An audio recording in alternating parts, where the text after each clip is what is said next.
Bonjour et bienvenue sur Acteur Public TV. Nous sommes ici au GERU 2017, les Journées nationales d'échange des acteurs du renouvellement urbain. Un événement organisé par l'ANRU, l'Agence nationale pour le renouvellement urbain. Et j'ai le plaisir d'accueillir Olivier Amiel. Olivier Amiel, bonjour. Bonjour. Alors vous êtes adjoint au maire de Perpignan en charge de la politique de la ville et du logement. Et vous êtes notamment présent sur le pavillon Innovation sur la performance énergétique. Alors à quel titre la performance énergétique s'inscrit dans cette problématique du renouvellement urbain ? Alors tout d'abord c'est parce que nous avons été lauréats du PIA par le Commissariat général à l'innovation et de l'ANRU sur un projet innovant dans le quartier Saint-Jacques à Perpignan, qui est un quartier d'intérêt national en très grande difficulté sociale et dans lequel on va expérimenter des îlots à énergie positive avec des logements sociaux donc concernés. Et c'est une première en France parce que les îlots et les à énergie positive sont plutôt réservés à des écoquartiers, plutôt pour classes supérieures, et là on le fait pour des classes populaires.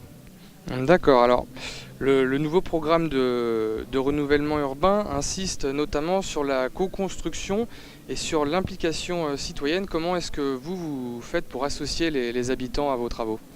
On essaie d'avoir le maximum d'outils pour pouvoir toucher l'ensemble des habitants et faire en sorte qu'un habitant qui ne donne pas son avis, qui n'a pas pu donner son avis, c'est qu'il ne souhaite vraiment pas donner son avis. C'est-à-dire qu'on multiplie l'ensemble possible et imaginable des outils, c'est-à-dire les outils un petit peu classiques en termes de réunions publiques, d'expositions, mais on va aussi faire du porte-à-porte, puisqu'on est dans un quartier d'intérêt national à Perpignan avec une communauté gitane sédentarisée, avec un mode de vie un petit peu particulier, donc il faut aller à la recherche de ces habitants.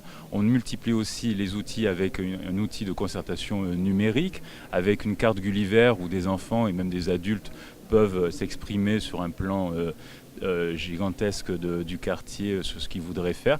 Donc voilà, on multiplie les portes d'entrée afin de toucher un maximum de personnes, parce que le temps où un maire ou un décideur local décidait d'en haut de comment sa ville allait devenir avec des plans et des maquettes, c'est fini. Aujourd'hui, il faut qu'on puisse faire participer l'ensemble des habitants tout au long du processus de création et de renouvellement d'un quartier.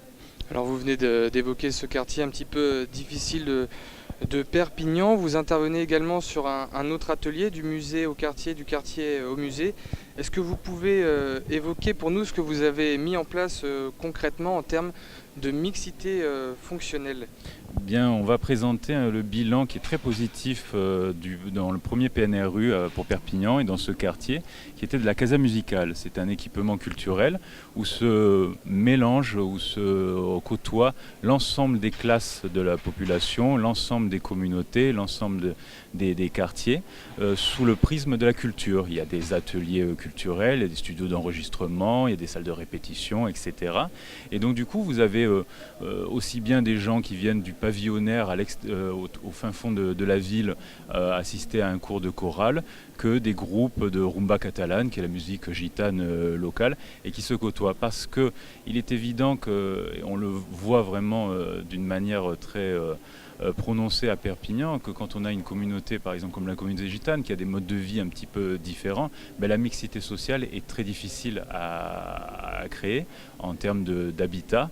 Ça se fait par petites touches, ça se fait dans les lisières du quartier, mais la mixité fonctionnelle, par un équipement, qu'il soit culturel ou sportif, c'est la meilleure entrée possible pour obtenir une véritable mixité dans le quartier. Alors ma dernière question sera un petit peu dans la continuité. Vous en parlez, on voit aussi que tous les projets, toutes les expériences qui sont présentées ici, ils montrent une forte dimension humaine. Est-ce que selon vous, la proximité, c'est une des conditions du succès ? C'est évidemment une condition du succès. La proximité par la co-construction, on en parlait tout à l'heure, il faut que les habitants puissent participer activement à l'élaboration du projet. Il faut que ça puisse répondre à leurs attentes. C'est les gens qui vivent dans le quartier qui savent le mieux ce qui est bon et ce qui est à faire pour leur quartier. Donc c'est pour ça qu'il y a vraiment cette question de proximité, et de faire en sorte que les équipements ou que l'habitat ou les changements en termes de logement aillent dans le sens aussi du souhait vraiment des habitants. C'est évident. Donc c'est la proximité qui fait tout. Merci beaucoup Olivier Amiel d'avoir répondu à nos questions. À très bientôt sur Acteur Public TV.